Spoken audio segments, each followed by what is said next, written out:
Welcome back, everybody. HolliwoodKole here with CoachRX. What is up? What's up, man? What's up, Clear? What's going on? We are back again to talk a little bit about Resident Evil 3 today on the HnK video game experience. We are glad you are joining us, and we want to get into a little bit of news today. We want to get into the Resident Evil 3. Like we mentioned before, we were talking a lot about some video game news, Ready Player One, and what other stuff did we talk about? I don't even remember, but not video games themselves. So we wanted to get back into a little bit of retro. So we did Super Metroid last time. Got Resident Evil 3 here this time, 20-year-old game. So it's going to be good, and we're going to keep them coming here for the next couple of episodes. Cole, Cole, I listened to your smooth ramblings about Ready Player One. I agree 100%. I was totally let down by the movie. It did not do the book justice. I know, and he keeps saying, I mean, people say that, you know, they're like, oh, it's snobby, you know, to say that, but dude, the book was just, remember you said you read it in 2 days, and I got I got to experience that book, and you know, I was like so looking forward to time. I always read at night, you know, when I get into bed. Yeah. And I mean, I was held up one time because for whatever reason, the kids, and I was just falling asleep and I couldn't really get into it. And I was just like, oh man, I just can't. I got to see what happens next. It's just so good. The movie just totally overdid the CGI. You know, and maybe it's just our nostalgic preference, like all the like D&D references. I was thinking back to my childhood, and you know, I'm visualizing this stuff in my mind, and I guess there's really no way to create that in a movie without CGI. But I like the CGI because it showed, hey, he's in the video game world versus he's outside of the world, you know. So that was a good way to do it, I think. And plus, it made you feel like you were in the Oasis, you know. But they did take a lot of the video game stuff. Like, there's a lot of video game references and 80s references and this kind of stuff in the book. That's what kind of kept you, you know, it's just cool to see. Right. And they didn't do that. Yeah, it's RPG references and stuff. That's what hooked me. It's easy to play Duran and Duran over the arcade scene, but maybe it just wasn't a good book to translate into a movie. Because it was definitely directed at... Well, they should have did a trilogy like Lord of the Rings or something, man. You know, like per key. That would have been even better. But they probably didn't think that it had enough, you know, of a following like a Lord of the Rings or a Hobbit or whatever. Yeah. But I think that would have been really good to just kind of break it into 3 different movies and really dig deep into each character and stuff. But they tried to abbreviate it. I thought the CG was fantastic. That's my opinion on it. I felt fully immersed into it. I thought it was good too. I felt fully immersed into it. It had great pull and draw. I mean, from the minute I saw the DeLorean, I was just all over it, you know, because I'm a big Back to the Future fan. So, I mean, it just pulled me right in. Speaking of DeLorean, did y'all see a Yes. car outside the gas station in Resident Evil that was... And a flag over it. Yeah. An American flag right over the top of it. I was wondering if maybe I just was reading a little too much into it, but I swear. No, I had to go back and look and said, is that what I think it is? And it said DeLorean. It had an American flag over it. And I got it written down right here that we were going to talk about that DeLorean. That is tight. Oh, man, I almost took a picture of it and tweeted it out. With the broke rusty crank handle. Yeah, then it breaks, and you got to get the wrench and do it. It's like just why can't the other thing work? Yeah. You know what I'm saying? What's the point of that in the game? Oh, but anyway, man. we're getting ahead of ourselves. But it's nice to see that game developers put Easter eggs in that game, in all the games, you know, just sure. Totally unnecessarily, just to throw a bone to the 35-year-old gamers out there. Could have been an American flag over it too. That's what's so funny. Let you know, American flag string or whatever, the rope that was holding it up off the pole snapped in the zombie apocalypse and had to straight down. They just fall right on top of the DeLorean. It's perfect. So what you been up to, Coach? What you been playing? And I just finished God of War last week, and that I was telling you. Don't do any spoilers. It's no spoiler, but the Queen Valkyrie was the hardest foe I've ever fought in a video game. I bet I spent no less than 12 to 14 hours just fighting her over and over and over again until I finally got it. So is that Queen Valkyrie is that the final? I know it's an optional boss, but is that pretty much like the final boss? It's really the hardest thing you can do in the game, and while it's optional, that's like after you do that, there's going to be nothing challenging again. Okay. Unless you start over.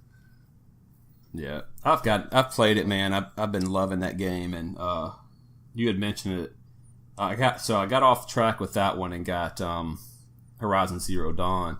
I was playing that, and then you'd mentioned God of War and like some text or something we were talking about, and then I jumped back on there and got immediately hooked back into it and was playing it like every night. And then Octopath Traveler came out, and I hadn't turned that off since then. And that game's awesome, man. Little 2D, 16-bit old school. I took a picture and sent it to you so you could see it, and it's a lot of fun, man. I mean, that's the hot thing on Twitter. Everybody's tweeting it out. Is that on Wii U? The Switch. Switch, yeah, that's right. Yeah, it's on the Switch. It's Square, the guys that did Final Fantasy and all that. I was totally thinking Monster Hunter World Game of the Year, but I think God of War. It's got to be God of War. I think God of War has got it because there's so much of the gaming community that only does single player offline that. That's a big thing that everybody's saying. Oh, a single player offline dead. I hadn't played an online game in forever. Besides Monster Hunter, that was the last one I played. I think they're way off base with that, especially when you got great games like God. I think God of War is going to get Game of the Year. I just don't think there's any other competition. You do got Monster Hunter, which is really good. Octopath, which is really good. Some people are saying it should be a Game of the Year now. I like it because they released it. They just said there's going to be no DLC for it or anything. It's a completed game. Hey, we released the game. There's no. I don't know if there was a patch day one or not. Can't remember. I think they did. I think I did download something, but let's say this is a completed game, so that's a big deal to me. I just kind of like that. It's kind of old school, kind of fits perfectly. Yeah. But they did a lot with the combat stuff. We won't get into, but we'll do one. I'll maybe do a smooth ramblings on that one. I really think that Monster Hunter World's going to take Game of the Year. That's just my opinion. It's a fantastic game. They're doing great DLCs for it. They're keeping it up to date. They're keeping it fresh. They're tying it in with other games. I mean, that to me kind of trumps over a lot of stuff. God of War looks it's a beautiful game. I haven't gotten to play it yet, but just from everybody that I know and all the people I hear talk about it, more people are creating content for Monster Hunter World, and I think that's going to be a big push in Game of the Year is, hey, how much are people playing this? And the controls are great on that game. I was impressed with the way it controls. So I've really liked how they like the Kol Torath event and the things that they're just continuously doing to keep people interested. Like that new I haven't played it for a while, but apparently they've made a blue dragon that's a skin of Lavasoth. You know what I'm talking about? It's actually Teostra. There's a Teostra. That's it. Yeah. And it's not technically a skin. If you get diehards and you tell them it's a reskin of that, they'll go ballistic on you because it's a completely different monster. It actually does fight a little different, and it does have some different abilities. So it's pretty neat. And then when you have the tie-in of you have Behemoth from Final Fantasy coming in August 1st-ish, somewhere right around there. I think it might be August 1st when it drops, and it was talking about how it has one attack that if you only have one way to defend against it, and if you don't defend it, you just die. It's just auto kill, and I think it's like Meteor or something like that. So it's a really awesome looking thing. It's almost like they're babysitting it. Like every 2 weeks, there's something new coming in, and that's just the fact that they bring back the old events. along with the new stuff just to let you do it again. It's really cool. And I'm still an advocate for it. I just had a guy I worked with was kind of browbeating me about how God of War was so much better. And God of War is in a different category of gaming, in my opinion, because it is a single player game. When you look at Monster Hunter World, yeah, you can single player it. You can even play it offline. You can even go out and fight all the monsters by yourself if you want to. But it's a social game.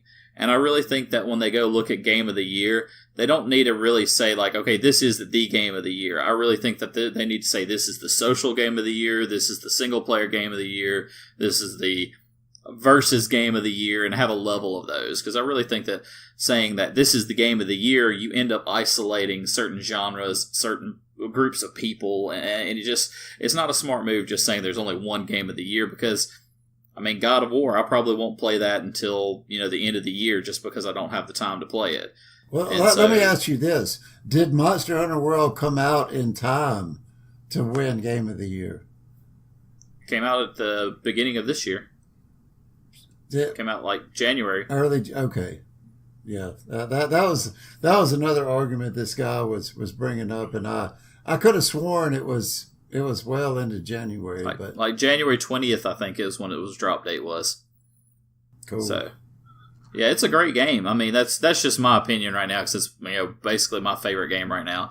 I am playing Horizon Zero Dawn, and that's a blast. But that game won all of its stuff a couple of years ago, and it was a fantastic game for that. So, I just got a little burnout on it because I was grinding the same stuff, trying to get one more, attack gem, and it kind of loses its appeal to some extent. That's the only thing that's going to hurt it, and it's been like that since all the diehard Monster Hunter players will tell you. And we're going to have Griff and Grifted and who else? Clear Max. These dudes have world records on the game. They're world record holders for killing monsters in a certain time, and they would probably be the first to tell you that there's two type of Monster Hunter players. There's either the brand new noobs or like the diehards, like those guys that are just that play the game for the way that it's meant to be played by, speed killing these monsters, finding out what it's weak to, what you're strong, what it's its attack, so you just basically fine tune your character to do the most damage to him and take the less damage. Each individual battle. Yeah, and you fine tune it that way. But this one did a good job of kind of bridging that. I think there are some medium players there like me that just kind of get on there, and my loadout's pretty much the same for every monster. That's what I was about to say. You can take a charge blade from what's the monster that dives under the ground? Diablos. You can take a Diablos charge blade and fight anything in the game and have a reasonable, outcome. And I just very rarely do I go any further than that. Well, if you look back at the old ones, and like Hollywood was saying, they were a lot more challenging. They were a lot more for a hardcore gamer style, especially hardcore into that gaming. You couldn't do like what you can do in World and go out and wear one set of armor and go basically fight anything. You had to customize your armor for every single monster and change it up. Game that's going to be hitting the Switch, the reason why I bought the Switch was Monster Hunter Generations Ultimate. And that one's going to be a game more in the line of what Monster Hunter was before World. And I look forward to doing that and trying that out and seeing how hard Monster Hunter really was. And the guys that we play with, Grifted, Max, Reptile is another one. They've been playing for a while, and they love that older version of it, and they're all excited about it too. So it'll be a fun thing. It'll be something fun to talk about as well. So yeah, that'll be fun to get into that, to the way that it used to be. I played the Monster Hunter 3 on Wii U Ultimate. I think it was. It was Monster Hunter 3 Ultimate. It wasn't the same one, but that's the one that we were talking about. It came out on the 3DS, I think, and then it's going to be ported over. But you had to make your own waystones and stuff, and you had to carry those with you. You could run out of them, and stuff like that. Yeah, you had to craft everything in those. It's just crazy. And yeah, they would drop you off. You know how it does it on this one too, on the new one, but on World, it drops you off in the middle of a map. But all you got to do is fast travel to your camp. There was no fast travel in the old ones. You had to like run to your camp and hope you didn't get caught up by the monster and all this. But it was fun. But you would run. I just seem to remember running out of time a lot, killing monsters on that one, and that was one of the turnoffs for me because it may just be my lack of knowing how to do more damage. But I mean, I always did the dual blades, and you would fight one monster. For reason he's sticking in my head, he would climb on the top of cave walls and stuff and spit poison at you, and you're just constantly getting poisoned because you can't. I couldn't do anything with it, and then he would drop down and I start killing him, and it was hard to tell when they were hurt enough to be captured.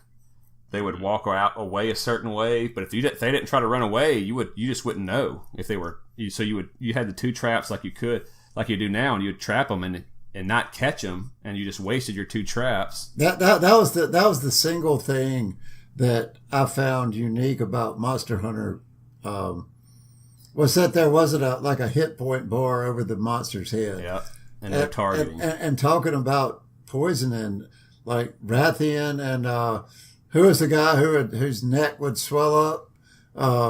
It was an early monster, Pookie. Yep.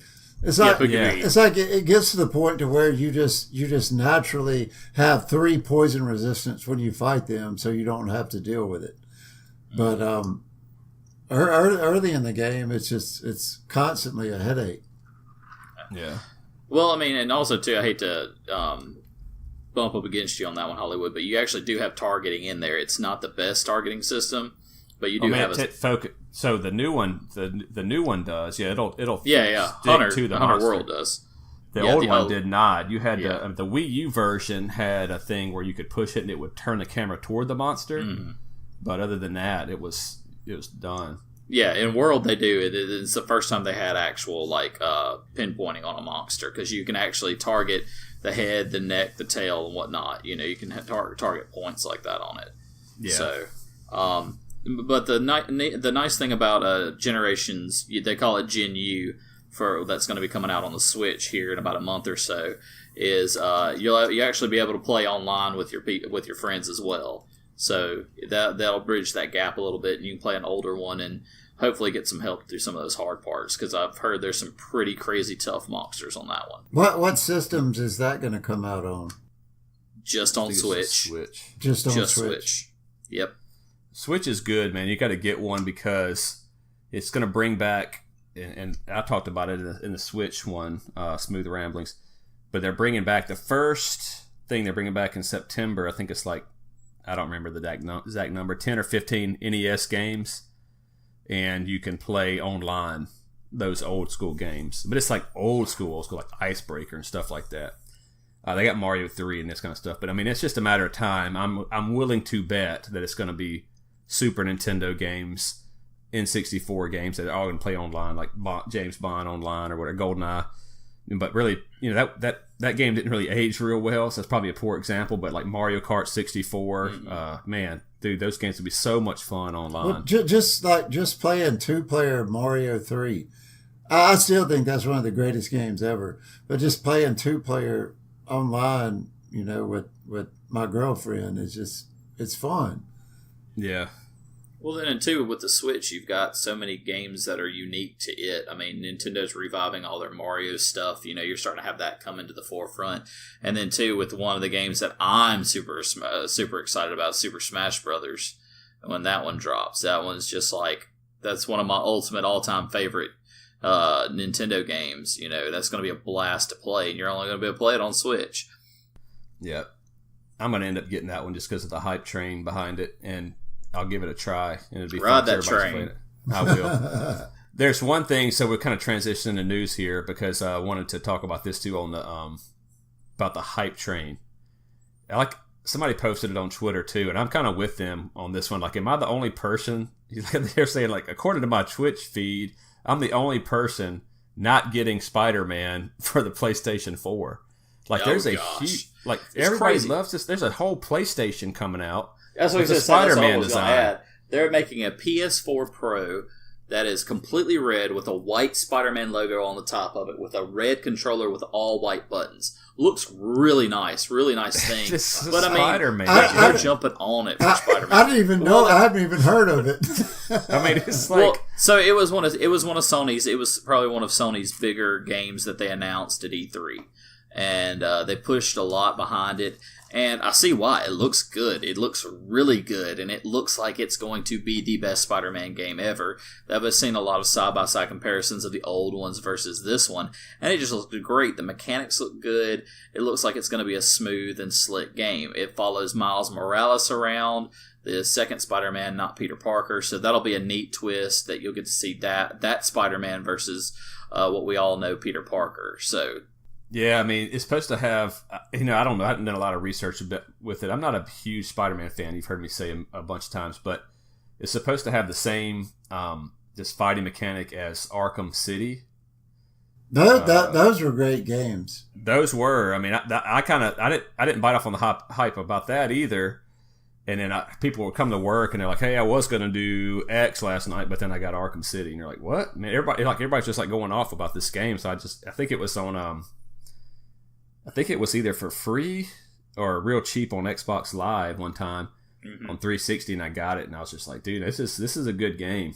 It's really fun. Yeah, I played a couple of the Arkhams. I forget which ones I played. It was the first two. They were a lot of fun. They're really awesome games. Arkham Asylum was perfect, and then Arkham Asylum tried to like piggyback onto the same formula. Arkham City did, and they fell up. Yeah, they fell up a little short. It's just a real open world, and it's, Arkham Asylum is kind of linear, I think. I don't know. Arkham Asylum was pretty linear because you pretty much were just going through the asylum and everything. But like Arkham City, it was just so spread out, and I think they tried to push it a little too much. But it was still a fun game. It was a lot of fun to play, and I enjoyed playing that one too. So I'll tell you what reminded me of Spider-Man, but totally disappointed me. Do y'all remember a game called Prototype? Yep. Yeah. That was one of the few games. This weird arm. That was one of the few games I ever got from Netflix. Like I joined. No, not Netflix. What's the Netflix of video? GameFly. GameFly. GameFly. I joined it, and they never had anything I wanted. See that? So you had to get. But what is that? That's your Spider-Man. Oh yeah, I've seen it. Yeah. But finally, I got Prototype, and it was just. You were almost too bad. That there was too much. You could jump. You literally could leap a tall building in a single bound, and it just you have to have limitations. You know what I'm saying? That's why I didn't like that Doctor Strange when I saw that, because he was just too powerful, and I was like, this guy's not like he doesn't have a weakness. He didn't have anything. But I didn't know I didn't know the story of the Infinity Stones, and after I saw Infinity War, I was like, oh, okay, now it makes perfect sense why he's so powerful, and that makes it cooler. But I was like you, man. It's like if you're just so powerful, you can do whatever you want to do. That's not that fun to watch. Yeah. If you with Doctor Strange, if you kept up with him in the comics, you know his weaknesses, you know where his flaws are. I mean, he's human and he's cocky, and so that just he carried it over from his. When he was a surgeon he carried his cockiness into becoming the Sorcerer Supreme, and that was one of his weaknesses throughout all the storylines. So, Doctor Strange is one of my favorite characters in the Marvel Universe, for y'all that don't know. So, I follow him a lot, but, that's really fun. Well, what else we got, man, in the news? No Man's Sky. So, I want to point this game out. So, this game, I played it when it first came out. It was promised to be this amazing open universe exploring things with billions of planets to explore. And for the most part, it was kind of that. And then everybody started busting on it because it was supposed to quote unquote be multiplayer. Well, many people went to the same planet, were standing on the same exact spot. They have videos of it, and they don't see each other. So it was a flaw in the game. Ended up becoming. You'll big never issues. find anybody. It's because you're invisible. Exactly. So it ended up becoming a big flaw in the game, and they've put a lot of work into patching and everything. And I actually think I might rebuy the game because I can buy it for $10 in a bargain bin right now. I still actually have the save data on my console as well, so I actually could pick up where I left off. But they've added multiplayer in, and they just said that they're actually going to start updating it every 2 weeks, giving it fresh new content to grow it to where you can play with your buddies. One of the videos I saw of it recently was people jumping in their ships and actually speeding off through one of the planets and then taking off into outer space to go to their to the bigger ships that are out there, to the I forget what they call them, little bases they have out there. So, I mean, it looks like they've done a lot of improvements on it, and it might be worth checking out, especially considering that you could probably get it pretty cheap, probably in the used game bins at GameStop and whatnot. Well, here's the thing about that. It's just, I didn't play it, but it got a bad rap. The development team is 15 people on that whole team. Just 15. And something happened before they released it, that it leaked, and then somebody says, because it's supposed to be, like you said, it's multiple universe, you'll never find the end of the game, and blah, blah, blah, and it leaked out to some journalist, or to somebody, and they beat it in 30 hours, and they put, hey, I reached the end of No Man's Sky in 30 hours, and everybody's up in arms, hey, it's supposed to be this unending game, and blah, blah, blah. And then now they're not releasing No Man's Sky to journalists and all this, and they were going to, and they did, but it was just delayed. It wasn't like they stopped doing it. So the hype train took a bad turn before the game was even released. Yeah. And they still had to release. So something called going gold, if you know these terms, to where you ship your game to Xbox 360 or Microsoft or whoever, and they run it through it's literally a whole group. This whole job it is to just run the game in the system to make not to see if the game runs fine. It has nothing to do with the content. Make sure it doesn't crash the Xbox. Make sure it doesn't mess up Xbox Live. You got all your boxes checked. You got your store in place and all this kind of stuff.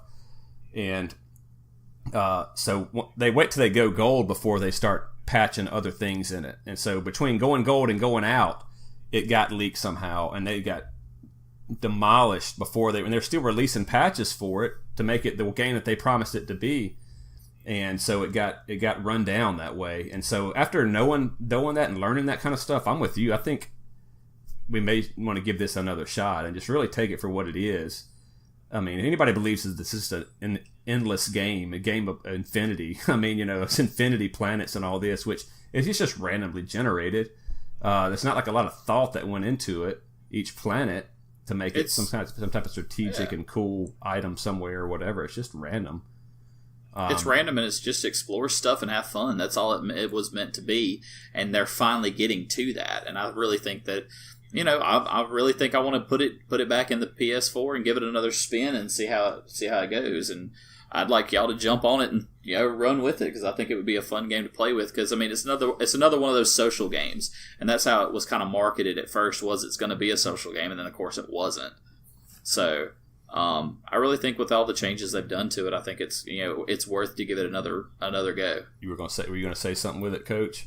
No, I know a couple of guys who are really, really big on it, at release, that were totally disappointed.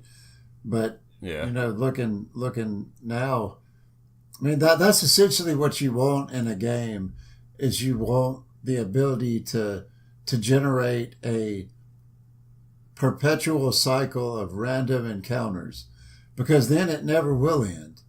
Even EverQuest, what they intended to do, it's not random. It has no end. You're doing the same stuff over and over again. And if you have the opportunity to just log in and do something totally different, Diablo 3 almost nailed that. Because it totally randomly generates your experience, but there's not enough variety in what you're doing for it to make it worthwhile. You know what I'm saying? Yeah. Mm-hmm. Something like that. That's just a loot grind, is all that game is, and you got, and they do got a ton of loot. I mean, that's one thing it always has going for it. But they need to just constantly be releasing new stuff for it.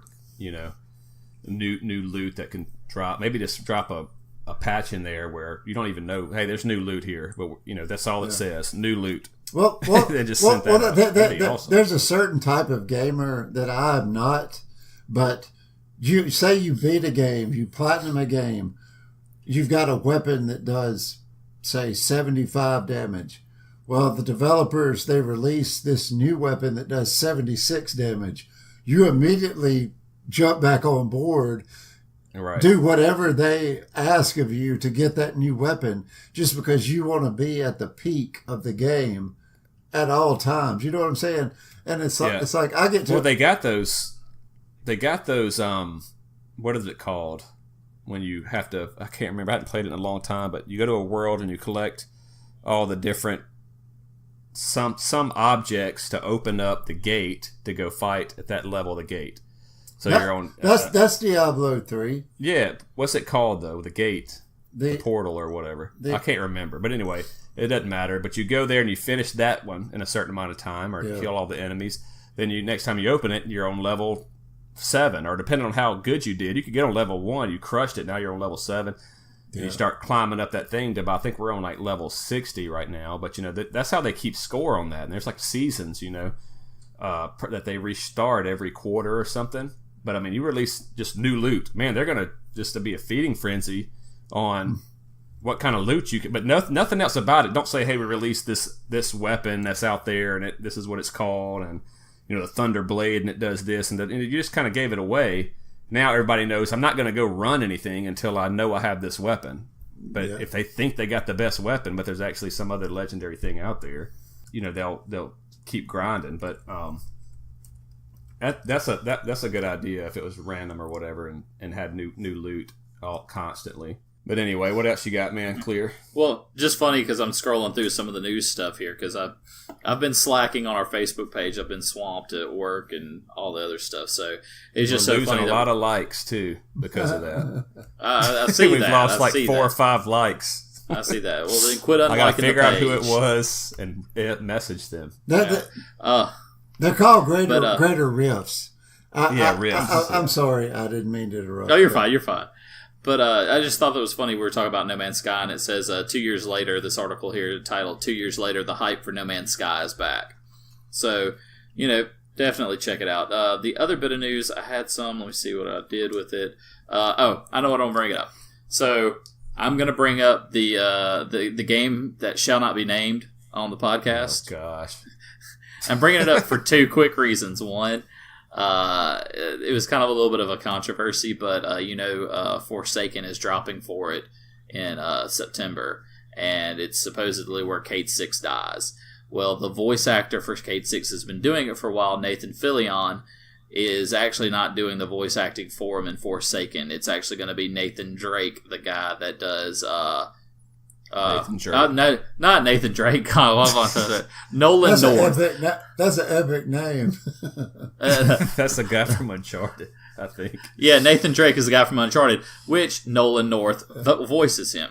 It's Nolan North that does the voice for him. He's also the guy that does the voice for Ghost in Destiny that took over for Peter Dinklage, which I think was a terrible mistake on Destiny's part. I think this is another terrible mistake on Destiny's part.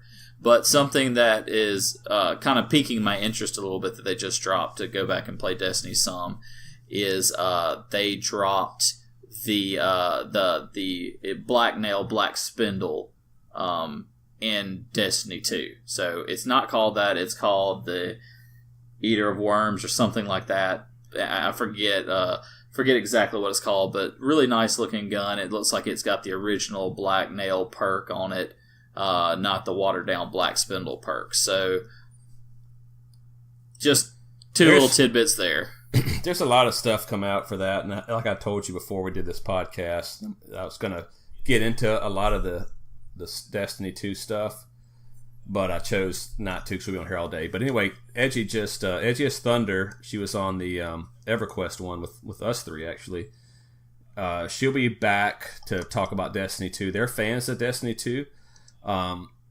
So I'm not a big fan of it, but that's okay. I'd love to hear the other side of it. I don't wish Destiny 2 to fail. I just wish that it's known for what it is, what I perceive it is, and I think that the facts are all there to say this is what it is. But whatever. I mean, we're going to have a nice discussion about all of this, and I'm looking forward to that one. That'll be really good. Yeah. So, and I'm a fence rider on Destiny. I like it, but then I don't. It's my guilty pleasure right now. So. Well, cool. go ahead, Mitch. I was just going to say, there's very few games. A game would have to be really bad for me to play it with a bunch of my friends and not have a good time. You know what I'm saying? Well, that's a good one. Destiny 2 is a perfect example of that. That's why I don't play it anymore. Yeah. I'm dead serious, man. I mean, it's just nothing there to do. It gets monotonous really quick. So, yeah, go ahead. Sorry.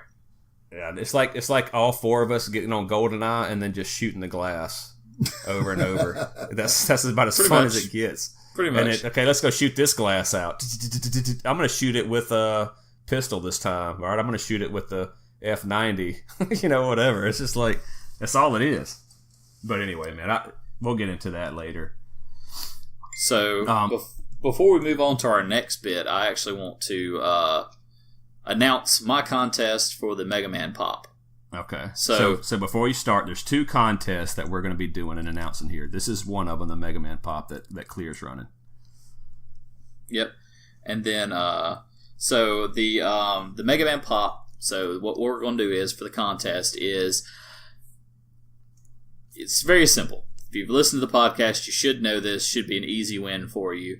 It's for the Mega Man Black Hole Pop, E3 exclusive, really nice looking pop.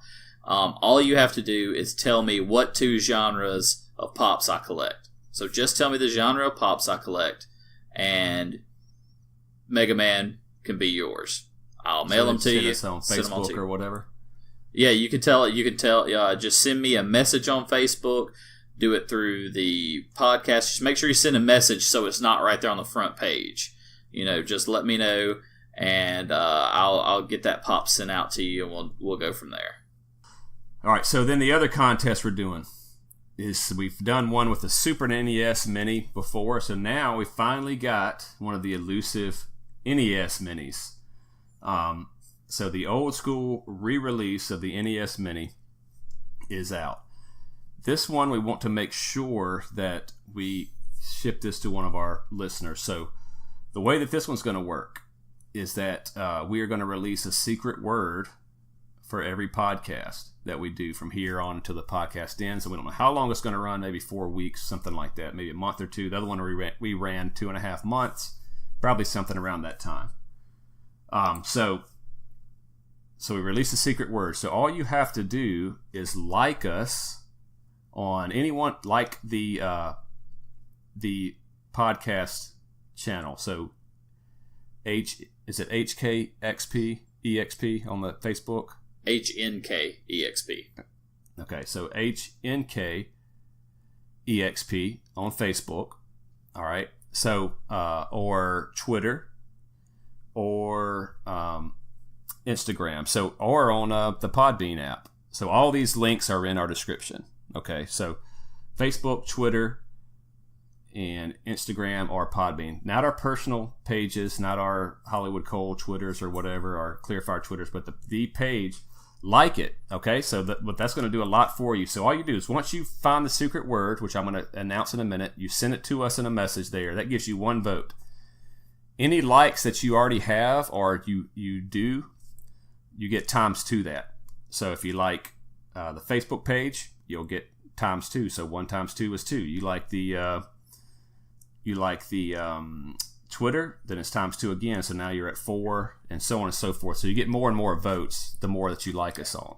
You basically, if you like all 4 of the places, you can basically get a times 8 multiplier. Exactly. Logarithmic. And every time that you we got a word that counts as 1. So we're going to release a new word next week or whatever. So then you got 2 votes times 8, and so on and so forth. And I'm going to go ahead and tell you straight up, not a lot of people go through the trouble of doing this. Okay, so not a lot of people are going to be playing. I can go ahead and tell you. So if you're hearing this, go do it, and you're going to have a great chance of winning. I'm going to tell you right now. I mean, we will. I'm even going to post the stuff on Facebook page, so we've got a contest going on. But you're not going to know the secret word unless you listen.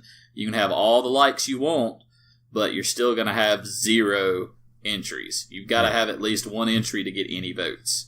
Yeah. So you've got to listen to the page. Whatever you do, if you know the secret word, you've got to make sure it's a private message to us.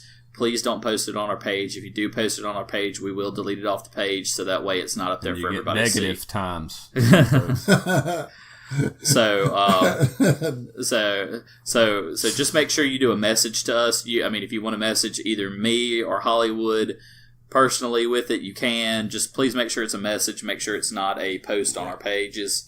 And we'll acknowledge it. We'll acknowledge to let you know you got an entry. Yeah. And if you ask us at any time, we'll tell you how many entries you have. Exactly. We're going to keep track of it, so you'll be set. You'll know what you've got. And if you think there's any discrepancies, then we can help fix it from there. But make sure you like everything. You like everything, you've got more multipliers. So that's how we're going to play it. And like Hollywood said, we're not sure exactly how long we're going to run it. It's going to be at least four podcasts. We'll have 4 different secret words at the very least. We might have more than that, just depending on participation. If the more people participate, we might make it go longer. We might make it go shorter. Who knows? But yeah, we're not going to drag it out though. It's not going to be long. You're going to get your NES. If we're going to do the same thing, random roll, and then whoever it lands on, we're going to get it. Exactly. So the secret word of the day is, funny if we both thought of this at the same time, lock from Final Fantasy VI, SNES, LOCKE, lock. My favorite character on there. So that's the word, lock. So just message us that, you get your vote. All right, cool, man. So let's go ahead and jump into this Resident Evil 3 stuff. So, Coach, we played, and you too, Clear.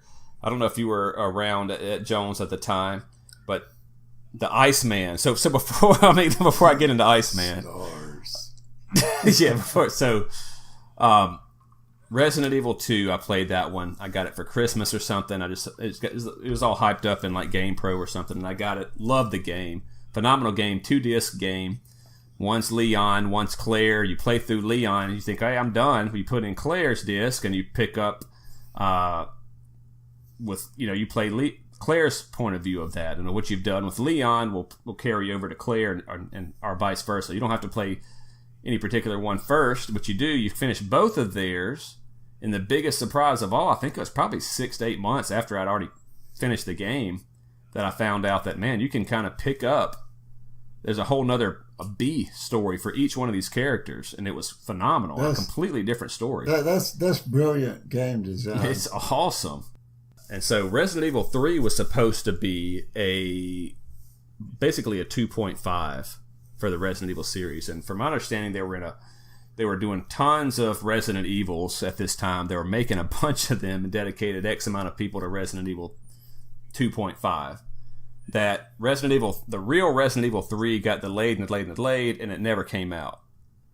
And so a lot of stuff is happening right now with this Resident Evil. Resident Evil 1 is a survival horror game. So all the Resident Evil fans love survival horror. So what does that mean? You got to run most of the time. You got very limited ammo, very limited healing items. Stuff's popping out and scaring you. You're actually in a mansion. Which everything fits, which we're going to talk about here. These weird puzzles and all this kind of stuff, because you don't know what's going on. There's zombies everywhere. It's just kind of freaky, and that's where it fits perfectly. Resident Evil 2 comes out, and now you're in the police station the whole time, essentially. So you're in 2 different. Police station is real weird. It has all these weird puzzles. They try to carry this trend over with these puzzles. It doesn't really. We're going to talk about Resident Evil 3 and kind of how that plays in. But remember, this was supposed to be 2.5. They wanted it to have a little bit more action. When you start off as Jill Valentine, you have a assault rifle, machine gun. And the other ones you had a pistol because you're just a cop. And so they started off with this to make it more action oriented. They had a little bit more ammo and healing stuff than you normally would. If you play on easy, you're going to constantly have plenty of stuff like that. They had a dodge button in there. They had a 180-degree turn, so they had to try to implement all these different things. It uses a lot of the settings and pre-rendered graphics from Resident Evil 2, and the tank controls that people love or hate are in Resident Evil 3 as well. But I didn't even, this came out like a year after Resident Evil 2, and I didn't even know it existed. And we're sitting at Jones, probably playing Tekken or something, and it's after Christmas, and here comes the Iceman and drops Resident Evil 3 down on our lap. In that dorm room, and I'm like, dude, Resident Evil 3, this is going to be awesome. This is better than Resident Evil 2, but it's 1 disc. So you're like, oh man, is it going to be as long or whatever, pop that Joker in, man. We played that I played every bit of it over there at that dorm at Jones with you and Reed and Flex and whoever the other guy was. I can't remember. I think our room number was like 512 or something. They always had the doors open. On that little bitty TV. Yeah, it was awesome. I mean, I love that. And so that's how I first experienced the game. And that's my every time I see Resident Evil 3, that's the first thing I think about. And you sit there with me, we'd play and we're trying to solve these puzzles and stuff. And the puzzles are ridiculous in Resident Evil 3 because they still want to keep that essence of the evil mansion and, like, and I remember mentioning this. I don't know how I remember this, but mentioning this to you while we're sitting on the couch. And I said, man, these puzzles are just kind of ridiculous. Because it has a clock that you got to put jewels in to open up the city hall. Yeah. Like, nobody would have that, of course. And you're like, yeah, there's like a battery off in the mayor's statue, which there, and it's like a car battery in the whole town that can power this lift later on in the game. But there's one off in the mayor's statue. One thing I noticed that I wrote down I wanted to mention was a lot of the puzzles in the game are there to see if you're paying attention to the story. Like, say you go in the hospital scene, you go to this doctor and he has a note, and on his note is like, what was it, like 410 or 140 or something? 4011 or whatever, or 531. But then later on, you walk up to this safe and it has a 3-digit unlock code that are numbers. Yeah. It's like, either you remembered it or you remember at least to run back to that doctor's corpse and look at that note again. And there were several puzzles in the game like that. Like they just wanted to see if you were reading the lore as you were going. Yeah, that's a big part of the game, those memos. And they actually, I think they store in your memo notepad or something. You don't have to go all the way back once you've collected it. You do have to manually store them, though. I do remember that. Oh, really? Yeah, you have like empty slots in your record, and you have to like drag it over and store it. I did notice that from watching that playthrough. I went back to Resident Evil 2 recently, being made about a year ago, and 3 to try to get back into them. And after kind of watching this and doing this, it really makes me want to kind of go back through and really. These games have a lot of replay value, which we'll get to in a minute, depending on the grades you get and all the stuff you unlock. But one of the things I didn't really understand, or I don't like, I guess I understand it, but is these save ribbons. Like you can't only so you have to have a save ribbon to get on the typewriter and save your game, and that you can run out of those and then you can't save your game anymore. I mean, what if I run out? I mean, I don't know how many you have, but people say I had like 10 or 12 left when I'm done or whatever, and I saved a lot. I'm sure I've never run out. I mean, playing any of these Resident Evils, but it just takes up an inventory slot and it makes you like scared to save it. What if I don't save it for 2 hours because I don't want to run out of ink ribbons, or I don't have one? I die. Well, then it's like, do I really want to go back and play 2 hours of the game again? Even when it was new. But so that takes up something, and then they kind of talk about the different items that you use, and I'm sure you saw it too, where you use a key, and it's like, this key is no longer required. Do you wish to keep it? Discard it. Why, yeah. Do you wish to discard it? Like, why would I say no? Yeah. Just get rid of it. You have to trust them. But there was one item you got to use the wrench like twice, I think, in the game. So it didn't tell you to discard that. Yeah. And I thought there would be a secret to where if you don't, that's going to trick you. Like, I want to keep this because there's going to be something later. This game's lying to me. It's going to be something good. Well, I've learned the hard way to mistrust games at all times. I've been burned too many times. And if it asks me, do you want to discard this? I go, no, I'm going to keep it. And so I've always had the problem of not having enough inventory space because I keep all the stuff that it asks me, okay, this is no longer useful. Do you want to discard it? I'm like, no, I'm going to keep it. I mean, you look at some of my vault space and some of my other games, and I've got stuff in there that you should never keep, but I just kept it because it's like, I've been burned before. I know this is going to come in handy somewhere, and this is going to be reused somehow. So, yeah, your inventory space is just so limited that I mean, if you can pick up all these items, jewels or whatever. And one thing that I always liked about the Resident Evil series, you're running through this hallway over and over, nothing happens. Well, let's say there's one from the old school game, there's a diamond key, okay. So then you pick up the diamond key and you know where to go. Well, now the game knows you have the key, so you go through this hallway that you've gone through like 15 times and nothing's happened. It triggers a cutscene. But now you got the key. It triggers a cutscene. Something's going to jump out, That's a pretty cool deal. Yeah, especially with Resident Evil 3, you have the Nemesis jumping out all the time. That Joker scared me so many times playing that game because he jumped out, and I'm not a big fan of horror stuff.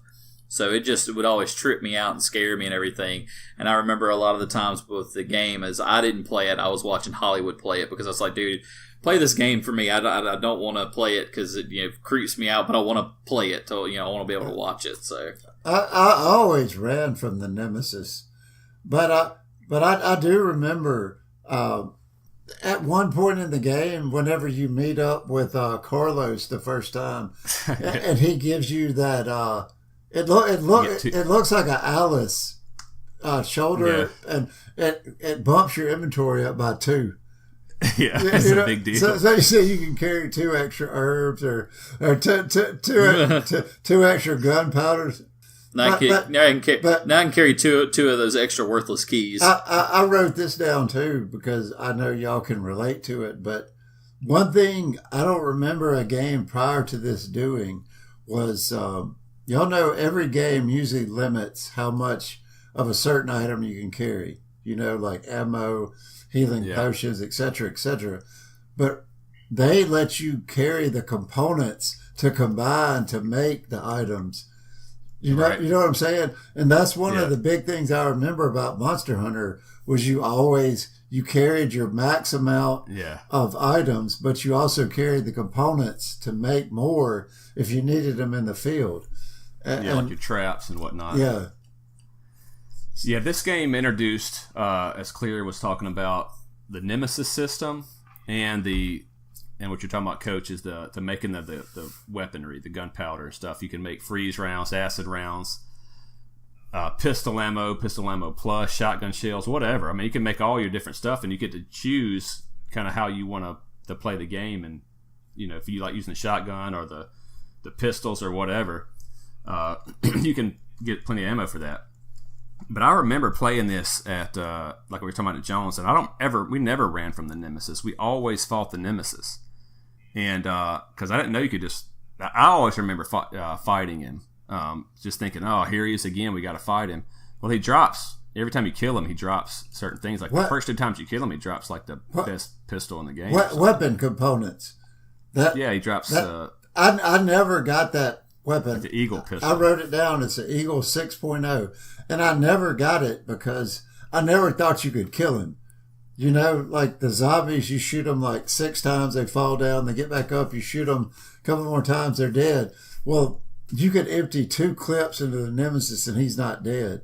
So you just thought he would never fall. My gamer mind thinks that I'm just wasting ammo and this is an invulnerable enemy, So you don't get that choice. If you can run, you should run. That's what.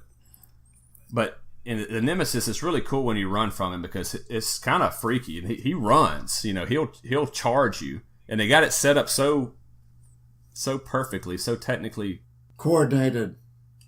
Yeah, so coordinated that you'll turn and run and go out to another screen, and then you say the door at the end of the hallway or whatever. Right when you're getting to the end of the hallway, he's like, I mean, you can run full speed, and right before you open the door, he's getting ready to swing. He's like rear back. Yeah. And you're like, golly, it's right there. And you'll even go through a door and reload a new area, and you're running around. Then that music kicks on, and then it changes, and he's chasing you again.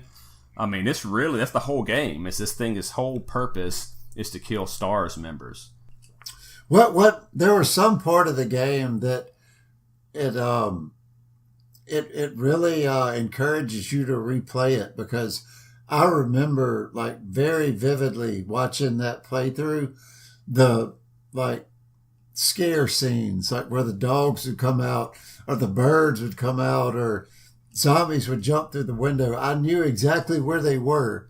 And this was 20 years ago.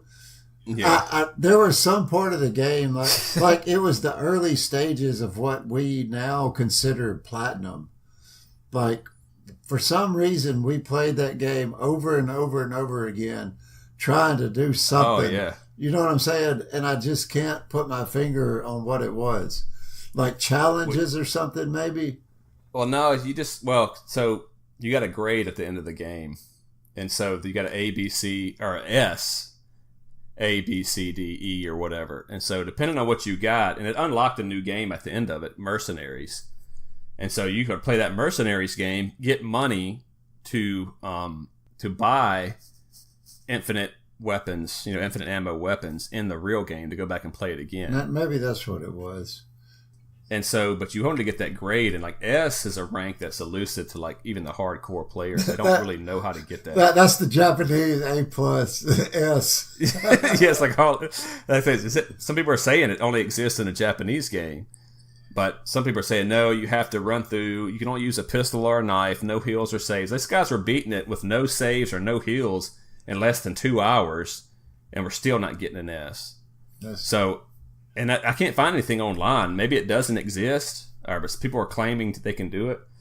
But something I was thinking about while I was watching this stuff again, and how we really like this game and enjoy this game. And you saw those cutscenes. That when you saw the cutscene, you're like, dude, this is awesome. Because what did we play before this? Tomb Raider. Super Nintendo, man. You know what I'm saying? It was just Super Nintendo. Yeah. And so. These graphics were phenomenal. I mean, just imagine going from a Super Nintendo to this. And yeah, N64 came out in 96, but PlayStation was out in 95. So we're still kind of getting these graphics, getting used to these graphics. This game came out in 99, so it's 3 years after the N64. But still, I mean, this is what we talked about, me and Clear, before. The jump in graphics and just the quality of the games from Nintendo to Super Nintendo to N64 to whatever, PlayStation 2, just phenomenal. You're not going to see those technical jumps anymore because it's just being fine-tuned now. But very cool to kind of think back and see that and see these scenes and stuff. One scene, go ahead. I was just going to say, I read that they made a point to make like the game, like the atmosphere, everything was supposed to be perfect, and you're just supposed to be running around in it. But they got through the hardware requirements by the fact that you couldn't interact with most of the environment. Right. It's like, the barrels you can blow up. Occasionally there was something you could climb, but for the most part, it was like a stagnant image that was very ahead. It's pre-rendered. Yeah, ahead of its time. And you're just living in that world. Yep. And they have, you could tell something you can interact with is just like a slightly different color or something there standing out. You're like, that don't look right. Let's go mess with that. It's got to be something the game wants me to do. Push that stool. Yeah. So, a really random memory for me from this whole game and everything is, bring up Nemesis, is the tie-in between it and actually the movies, because there's a whole series of movies with this as well. And I remember Nemesis being almost an exact copy from the game to the movie, and I was like, that's pretty awesome that because this was back when video game movies weren't really done very well, still aren't done very well to this day, and they had that Nemesis in there, and I thought that was a really cool twist and really good way to have it, which the movie and the games don't line up at all. They did have Jill Valentine in there, and they have a lot of the characters in there, but that's just one of my favorite things about it, is that twist there. And like I said before, I didn't play this one a whole lot. I mean, I did play it some, but I mainly got Hollywood to play it, so that's why most of my memories are watching him beat up on these monsters all the time. So I think part of the appeal of it was it wasn't necessarily a zombie thing. You know what I'm saying? Like, a lot of the stuff you encounter in the game looks more like an alien. It's just it's pretty much big spiders and stuff. Like, where'd that come from? The only requirement is that it's not a human. Yeah. They got a worm crawling around, grave digger digging up holes. The final boss looked like a trimmer. You know what I'm saying? So like that's kind of where the story, this is what I was kind of thinking about here, and I don't really even know how to explain it. The story never really crossed my mind, and I never played the first one. I went back and they re-released it HD and all this on PlayStation, and it was free 1 month. It's like $15 otherwise, and I got it and started playing it. But it is a totally different experience in terms of, you don't know about no T virus and all this kind of stuff. So I wonder if it's like an afterthought. Hey, we're going to develop this real creepy game where you're trying to survive with zombies. It's going to have some puzzles because you're trying to figure this thing out. You're in this big creepy mansion at Resident Evil 1, where you're trying to figure out all these weird puzzles. This guy's like a madman or something. You're trying to figure this whole thing out, and that's what kind of worked. And then in Resident Evil 2, and it may have, and don't get me wrong, there's some diehard Resident Evil fans listening. I'm not a super fan. I don't know enough about the story in the old school games to know. Maybe they did mention T-virus and all this kind of stuff, that they're actually some kind of biological virus that caused this, which, obviously it did, but it starts to get more into all these corporations and, Umbrella Corps and all this that has some evil intent and all this. And the STARS members are trying to stop them. And, even in Resident Evil 3, Umbrella has its own army that it sends in to do something. You start getting into these stories like that. And I just wonder how it's it's this whole universe that they've created. So from Resident Evil 3, we jump into Resident Evil 4.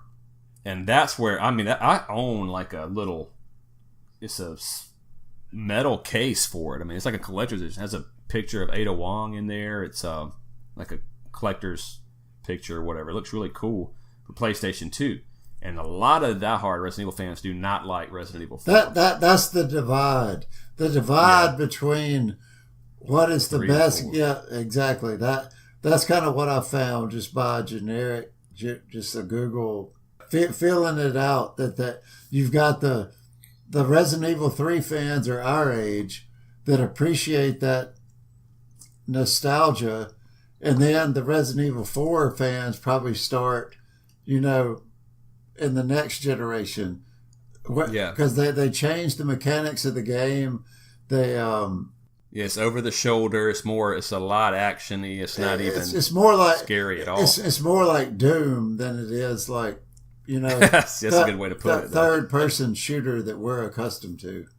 I was trying to think about that because the Resident Evil 4, so before that they had and I don't know the order, and I don't know, maybe I'm off of my dates a little bit, but like Resident Evil 0, what was these other ones out there? Code Veronica, like all these different ones that were out there, and they weren't doing real well, I don't think. And I bought one, I think it was Resident Evil 0 on the GameCube, and I played it for an hour. I just could not get into it for whatever reason. I don't know. Maybe I had other games or whatever. Nothing against that game per se, but I don't know why. I just never got into it. But Resident Evil 4 came out and hooked me. I like Resident Evil 4.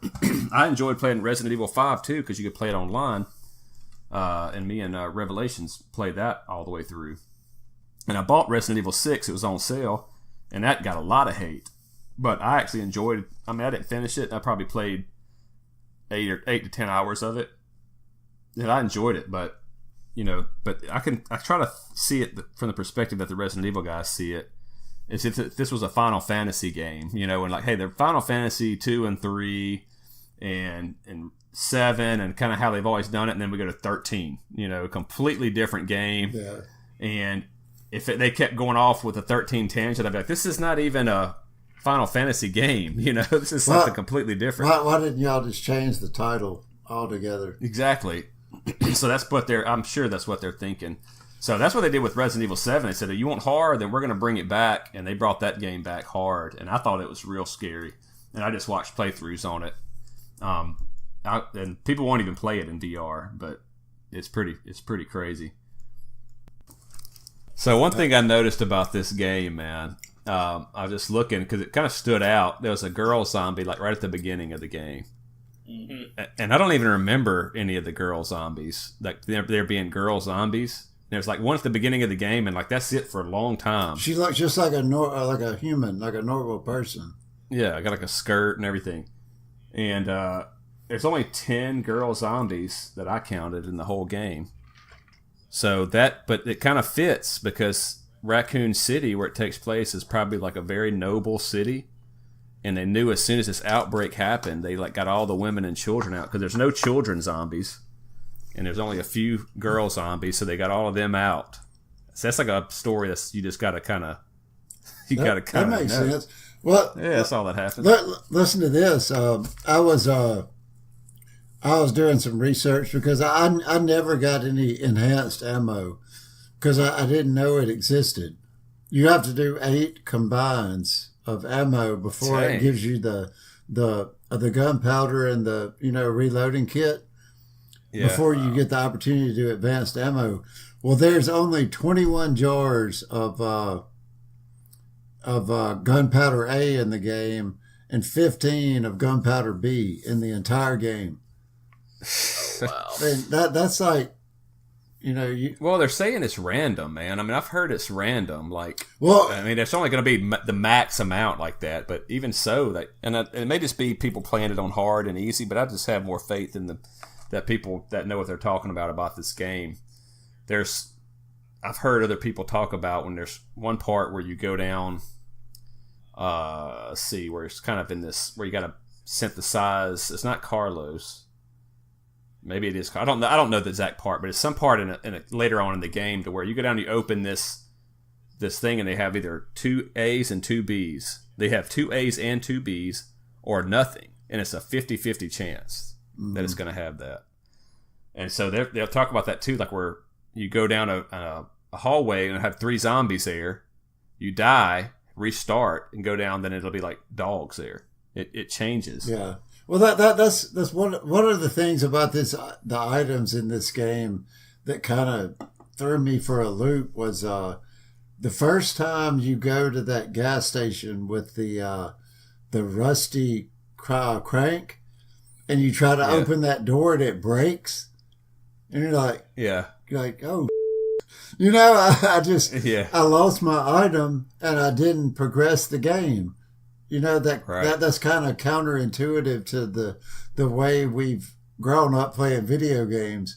You think you've done something wrong. And that's the whole point of that.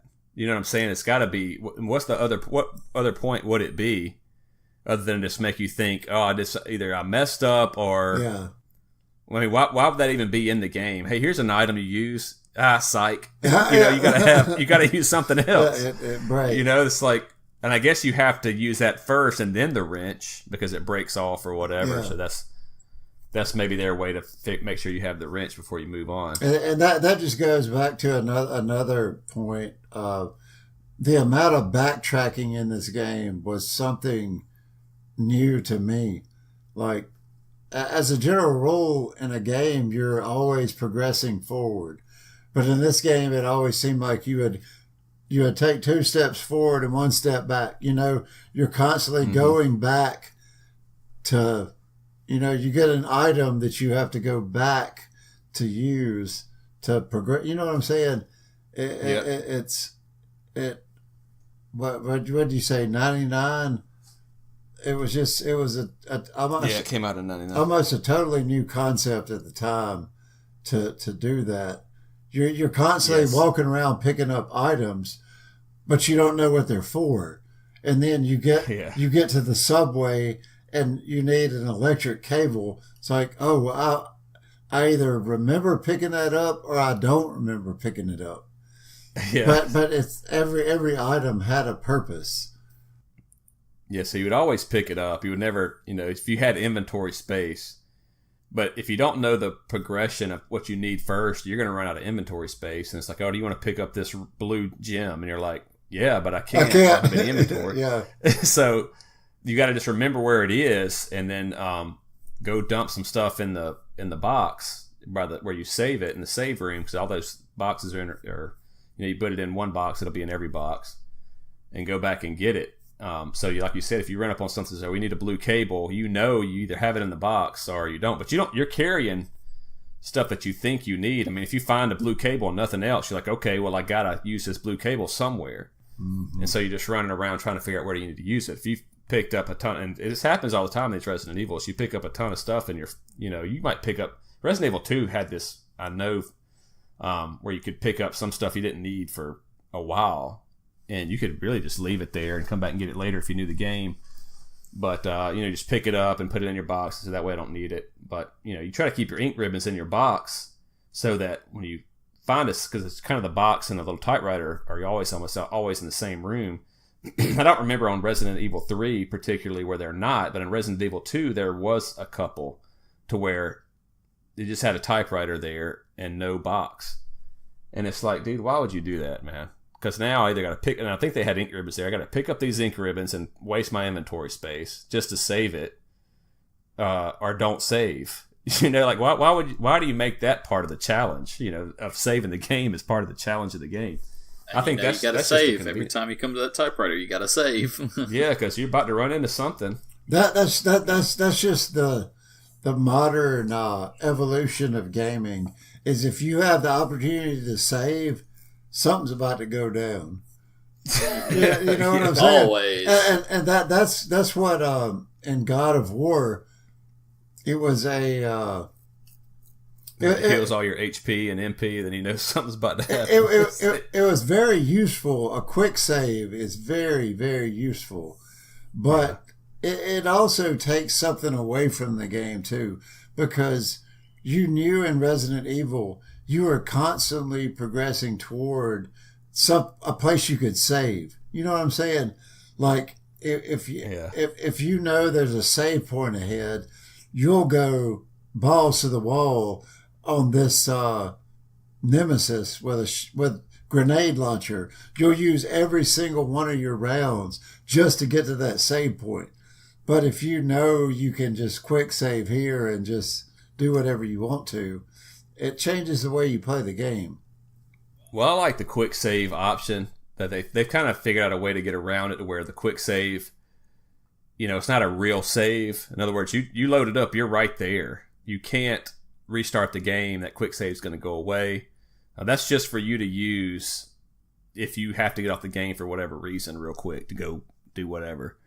And I like that aspect of it. And I like the save states to where, not save state's the wrong word. That's actually a real thing. But where you just kind of put the PlayStation, or you can do it on the Switch too, just put it to rest, just push the button and turn it off. Yeah. And then when you come back, you just turn it back on. It's right where you left off. You just, to appeal to the community that's our age, that has a life, that has responsibilities, you can't expect those people to not be able to put the game down at the drop of a hat, Yeah. And to totally negate all the progress you've made, that's just, it's not reasonable. Yeah. And sure, people are going to abuse it, but it is what it is. Are you going to get the Resident Evil 2 remake? It's coming out January 25th. What system? Did you even own any of the Resident Evils? You didn't ever. Resident Evil 3 is the only one I've ever played. Okay. And I loved it to death, but I never picked up another one. I think it was how sometimes things happen to you at the perfect time in your life, and you just embrace it, and then you move on. It was kind of, I remember beating my head against the wall playing Resident Evil 3 at Jones. Just like, this was in the infancy of the internet. Dial-up was available, but we didn't have it in the dorms. Nobody had it. Yeah, we didn't even have internet. We didn't even think about it. Nobody had it. That's weird to think about nowadays. Nobody had a cell phone. So if you got stuck, you just quit playing. And watching that long playthrough, I remember every point I got to in that game that I just put it down. I can't figure this out. I don't know what to do. And I kind of miss that, because I played through God of War, and I tried, and I successfully beat the game without ever looking up spoilers or anything on the internet. But when I got to that Valkyrie Queen, I was like, I need some help. You know what I'm saying? Yeah. It's like, I want to finish the game, and I can't do it with my own body of knowledge. So, well, you think about Resident Evil 2. I played that. So a lot of times I just try to get into a game and get just kind of absorbed into the game. And so Resident Evil 2, I did that. You know, I'm just sitting in my room at home at my parents' house and just playing the game. Well, like I said, Iceman dropped off Resident Evil 3, and so we played that one. It's a community game, you know, because y'all's room was always like that. It's always open. People were always showing up. And so that's a different experience for me to have to sit there and play a game, especially one like that where you save it. Man, I hope nobody comes in here and plays it and messes it up, you know, or deletes it or whatever. But I mean, nobody ever did. But to your point, with no internet, no cell phones, nothing, me and you and whoever was just kind of in there trying to figure this thing out. And that's what I think remember the most fondly about this game is just everybody sitting there, maybe drinking a beer and just gaming out, you know, till for whatever. It's in the after school, you know, after classes are over, it's in that afternoon and just kind of hanging out and trying to figure it out. So suddenly somebody remembers that they picked up a wrench, like remember that wrench way back in the game, and it's sitting in that inventory box, and you need it. You know, it's like what is this? What is this flashing right here? And you're like, I can't tell. It's just all pixelated graphics, and you're like, wait a minute, didn't you just pick up don't you remember seeing that little fire crowbar?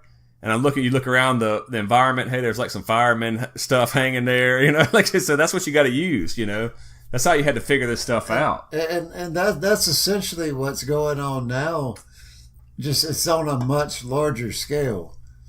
You know, as soon as a game these days, when a game releases, inevitably somebody in the world is going to stay up all night and beat that game. You know what I'm saying? Because you can get a lot of credit for it now, posting it on social media. Well, I mean, take Destiny and their raids for one. Everybody tries to be the world's first to do the raids.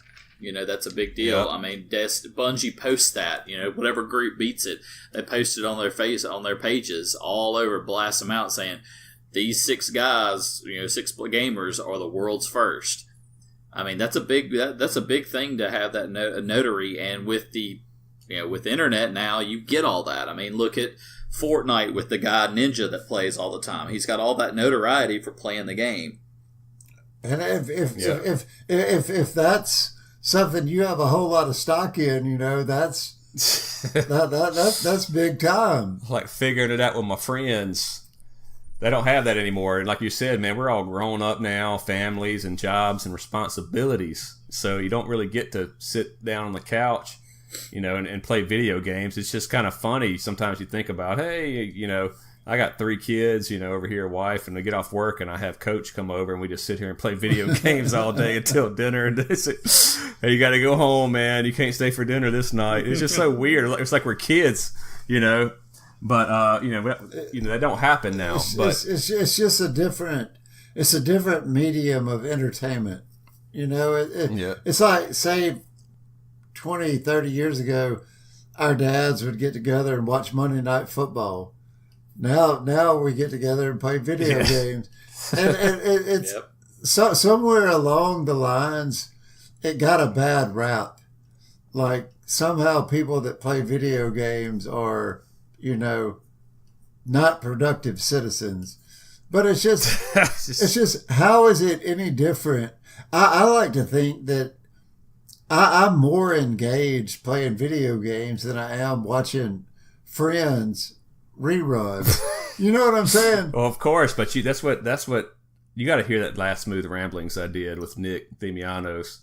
I'll get into this. I tried to listen to it, and it sparked out about halfway through, and I couldn't finish it. Now I've listened to the whole thing. It's not with the download. It was something with that. I guess what you were listening on, but yeah, that's toward the end. We talk about that where it says something about compulsive video game playing could be a mental disorder, and I'm like, everything that's compulsively done could be a mental disorder. Why are we singling out video games? And I get into this whole thing about it, man. And it's just like, you know, if the guy compulsively goes fishing every day, every afternoon, nobody cares.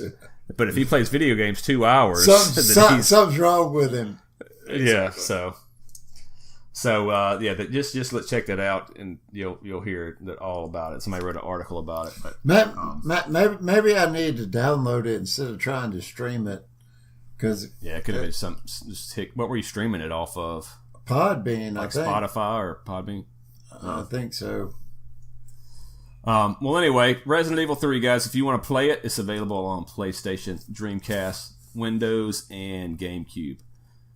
PlayStation, that's probably kind of a little expensive for a game now, and I'm going to guess about $20. So I want to see what it is now while we're talking about it real quick. I thought I saw it for $30-ish. Yeah, I mean, it was that much when I wanted to play it back in the day. If you look at the PlayStation, it's probably going to be the cheapest version. Let's see here. Yeah, you can get it for $20 if that's just the disc, though. So you start getting into without the disc, you're looking at $30, like you're saying. And I got this game before I was actually collecting, so I got just the disc. You can get it on a PSP, PS Vita, and this kind of stuff. Not PSP, PS Vita. Yeah, I got it. Heck, I've seen some people trying to ask $200 for it. Yeah, probably sealed or whatever. But yeah, that one is sealed. So, but anyway, the Resident Evil 2. I just want to touch on this real quick, and then we can close this thing down here. Resident Evil 2 remake. If you're interested in this, it's coming out January 25th. I'm actually interested in this thing. They've changed it up to kind of give it more of the over-the-shoulder controls, like off of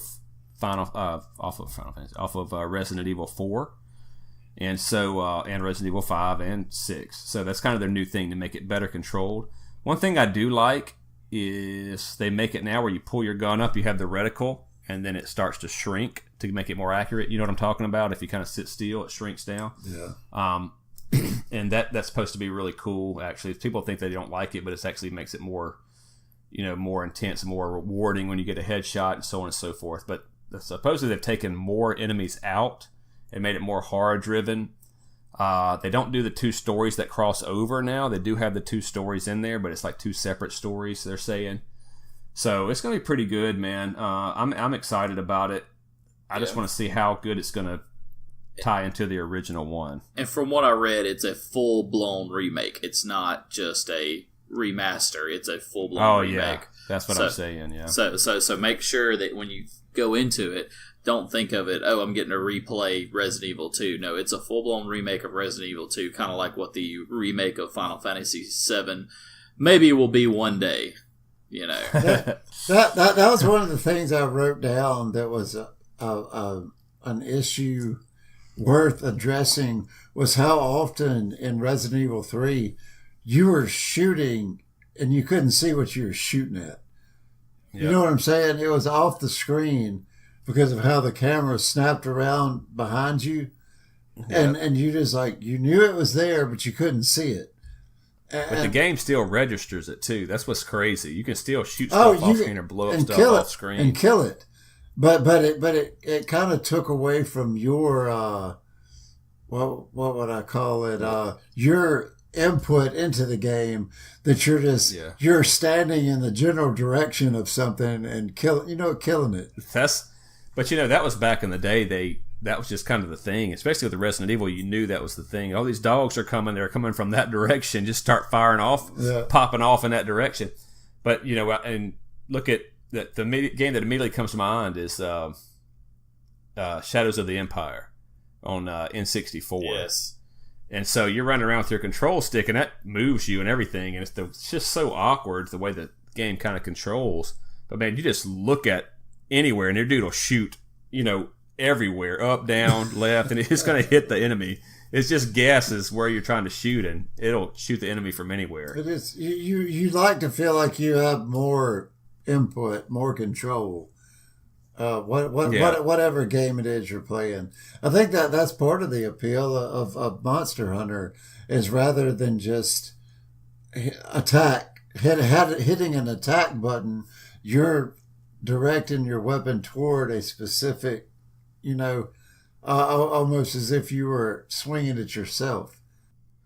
It really shows you how far games have come, and there's an argument to be made about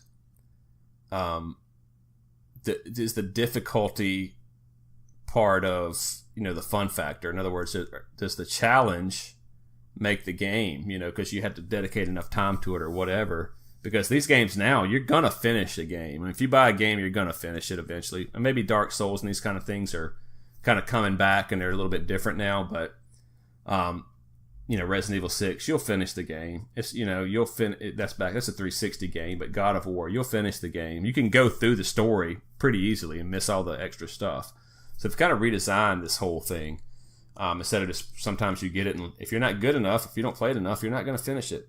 And I know there's some real challenging games out there. A lot of times it's stuff like, I'm not counting like Super Meat Boy and these type of games like that, where the whole point is to make it difficult. But the experience overall, the story and everything that you might not experience back in the day that you do now. Well, that reminds me of something else I wrote down. One more thing I want to mention about Resident Evil 3 is in the game there'll be a cutscene where it says, "Do you want to I forgot about that. Attack the Nemesis, or do you want to jump off the bridge?"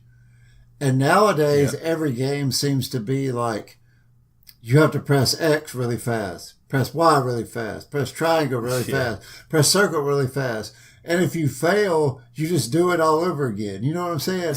It's kind of like Simon Says. And it's not really challenging. I've noticed it a lot in the Tomb Raider games. It's like, it's really rewarding if you get it right the first time. Yeah. But if you don't, the challenge is gone. I think that's going to be one of the things in the future that they're going to kind of do away with. You know what I'm saying? That's going to be part of the game experience that falls off as those quick time events that you just push the button. Unless it's random every time. But I didn't know exactly what it was called, but yeah. Well, they took them out of God of War. Used to, when the enemy starts blinking, you run up to them, and then you have to push the sequence of events to kill the monster, the boss, or whatever. Now you just get to sit back and watch the killing, which is cool. Yeah. So, but anyway, that'll about do it for this one.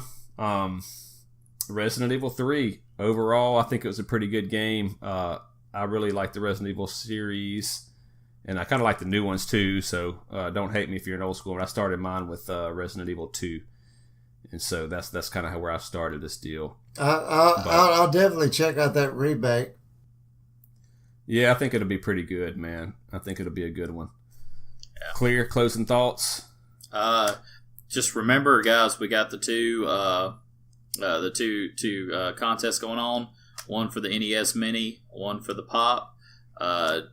Remember, go back, listen in the podcast, and see what the secret word is for the podcast, so you can get a chance at winning your NES Mini. And just to give you a little help, I'm going to throw the hint out there for you. Looking at Marvel and Star Wars. So there's your little hint for the for the Pop. So is that just the answer? I just want to throw that out there so that way it's wow. that way it's out there. All you got to do is respond back to me with what type of Pops I collect, and there you go. Wow! All right. I got to throw my little political input into the podcast since I'm here. Oh gosh! But Disney has disowned the director of Galaxy 3 Guardians of the Galaxy because he made a tweet that hinted at pedophilia like 20 years ago. So take that for what it's worth, but just in this day and age, pick your words carefully, because somebody's always watching. And if you post it on the internet, it's there forever. It's there forever. It's written in ink. Count on it. You mean they still write stuff? No, you don't remember on the Facebook, or what was that, social network, where his girlfriend goes, "You posted it on the internet, Mark. It's not something you can take away. It's not written in pencil. It's written in ink." Something like that. And I was like, "Well, it's not. It's on the internet. It's not written in anything." Somebody somewhere is taking a screenshot of it. Yeah. Well, cool. All right. Coach, appreciate you being here, man. Thanks for joining us. Yeah, thank you for the input. Enjoyed it. Good to see you guys. All right. Well, thanks for listening. We will have another one out for you later. Take care, guys. Peace out.